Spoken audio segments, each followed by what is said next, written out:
रामकृष्ण रे मैत्रिणींनो, स्वागत आहे आपले सर्वांचे। आजच्या व्हिडिओत आपण बघणार आहेत खूप सुंदर अशी इनर गळा डिझाईन, म्हणजेच ट्रान्सपरंट नेक आपण बघणार आहेत। तुम्ही बघू शकता कापड कसा आलेला आहे, एकदम वर्क आहे, यावर स्टोनचा वर्क आहे डायमंडचा। तर आपलं हे जे ब्लाउज आहे ते आपण ट्रिपल अस्तरमध्ये शिवून घेणार आहेत। याला सिल्कचं तसंच कॉटनचं हे दोन प्रकारचे आपण अस्तर इथं लावून घेणार आहेत।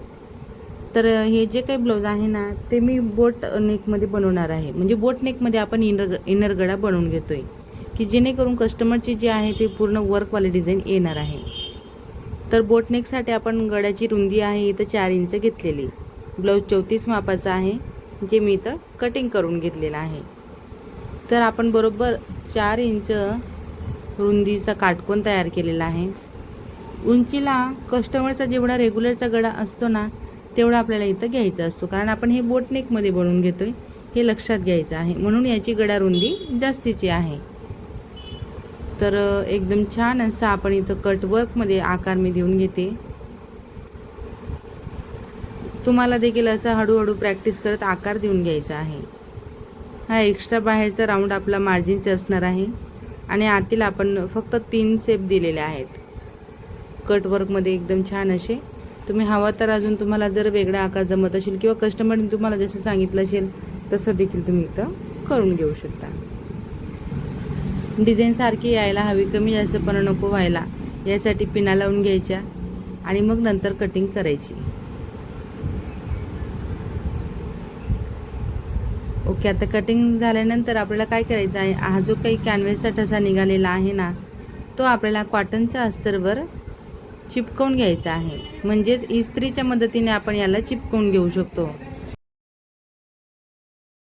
तर बघा, जो काही ठसा होता तो आपला चिपकून झालेला आहे। नेमकं कसं आहे, ब्लाऊज देखील आपलं ऑफ व्हाईट कलरचं आहे आणि मशीन देखील व्हाईटच कलरची आहे, पण तरी दिसतंय व्यवस्थित।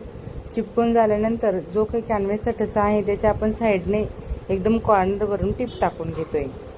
ही खूप सोपी पद्धत मी तुम्हाला दाखवते ट्रिपल अस्तरच्या ब्लाऊजमध्ये। आता हे सिल्कवालं अस्तर आहे, यावर आपण कॉटनचं अस्तर ठेवून घेणार आणि कॉटनचं अस्तर व्यवस्थित मॅच करत आपल्याला काय करायचं आहे, इथं फक्त आणि फक्त गळ्यावर टिप टाकायची आहे। नेहमी जसं मी तुम्हाला सांगत असते ना की आपण खालून तसंच वरून दोन्ही बाजूने अल्टर करत असतो, पण इनरच्या गळ्यामध्ये मात्र आपल्याला तसं करायचं नाही आहे। आपल्याला आधी फक्त गळ्यावर टिप टाकायची आहे। खूप सुंदर असं कटवर्कमध्ये मी डिझाईन बनवलेली आहे। तर जसं कटवर्क आहे सेम त्या पद्धतीने आपल्याला मशीन चालवायची आहे आणि त्यासाठी आपल्याला काय आहे, एकदम हळूवार टिप टाकायची आहे की पॉईंट्स वगैरे व्यवस्थित आपल्याला घेता येतील। कटवर्कची डिझाईन बनवायला खूप म्हणजे थोडीशी अशी अवघड जाते नवीन बिगिनर्स मैत्रिणींसाठी। तर तुम्ही असा कॅनव्हसचा वापर करा, म्हणजे तुम्हाला फिनिशिंग देखील छान जमेल आणि तुम्ही प्रयत्न करणार तर तुम्हाला ते देखील नक्की जमणार आहे।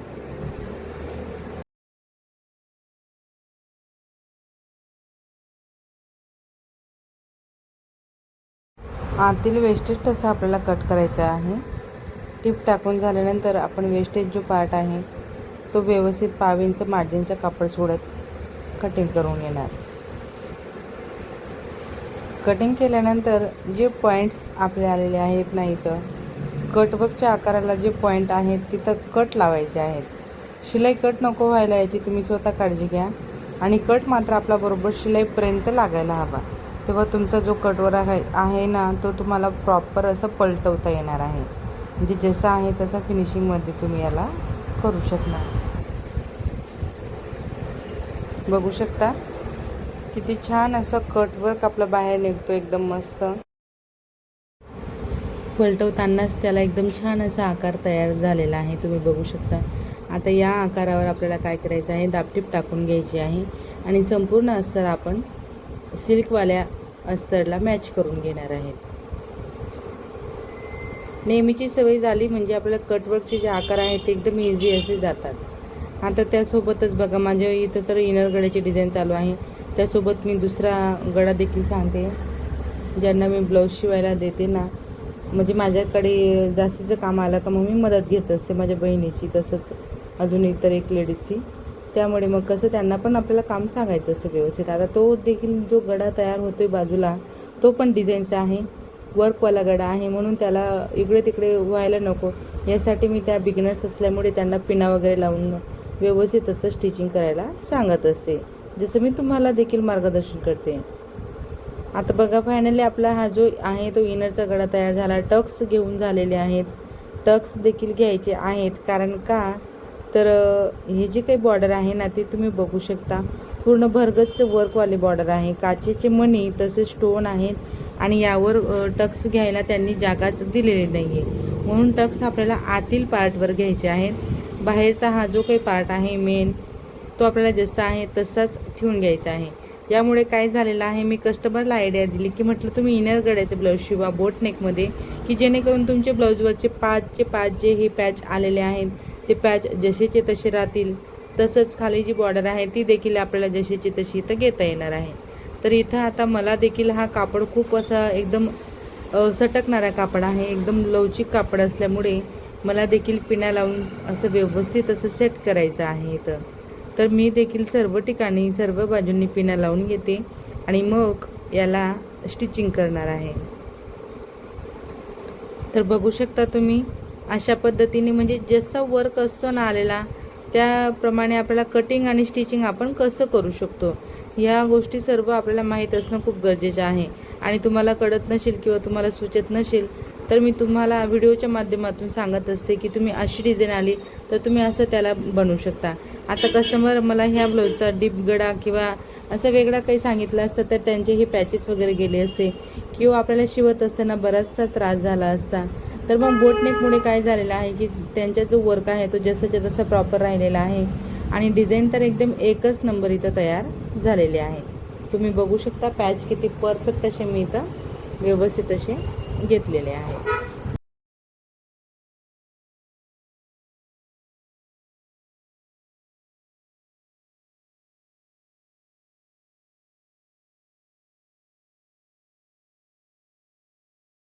तर इथं बघा कमरपट्टीसाठी मी एक्स्ट्राचा कापड खाली सोडलेलाच होता, तोच कापड आता आपण इथं अजून एक फोल्ड करत व्यवस्थित असं फोल्ड करून घेतोय, म्हणजे आपली कमरपट्टी एकदम सरळ अशी आपल्याला इथं तयार करता येणार आहे.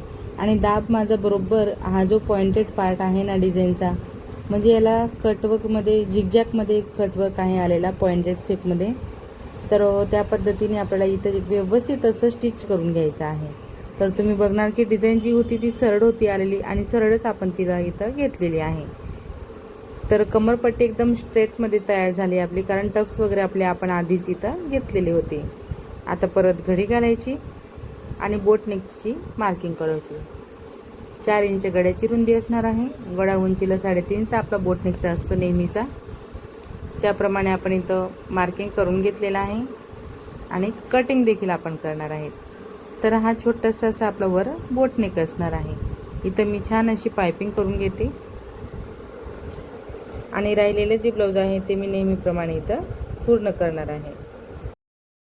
तर मग मैत्रिणींनो, आजच्या ह्या व्हिडिओत मी तुम्हाला खूप सुंदर अशी बोटनेकमध्ये इनर गळ्याची डिझाईन दाखवलेली आहे. आजचा व्हिडिओ तुम्ही माझा पूर्ण शेवटपर्यंत बघितला त्याबद्दल तुमचे सर्वांचे खूप खूप धन्यवाद. असेच माझे व्हिडिओ बघत चला व मला सपोर्ट करा. आवडला असेल व्हिडिओ, थोडा जरी फायदेशीर वाटला असेल तर मात्र व्हिडिओला नक्कीच लाईक करा, शेअर करा, कमेंट करा. चॅनलवर नवीन असणार, पहिल्यांदाच बघत असणार तर चॅनलला नक्की सबस्क्राईब करा. सोबत बेल आयकॉन क्लिक करून ऑल क्लिक करा रोजचे असे छान छान व्हिडिओ पाहण्यासाठी. चला तर मग भेटूया आपण पुढच्या एक छान अशा व्हिडिओवर. धन्यवाद.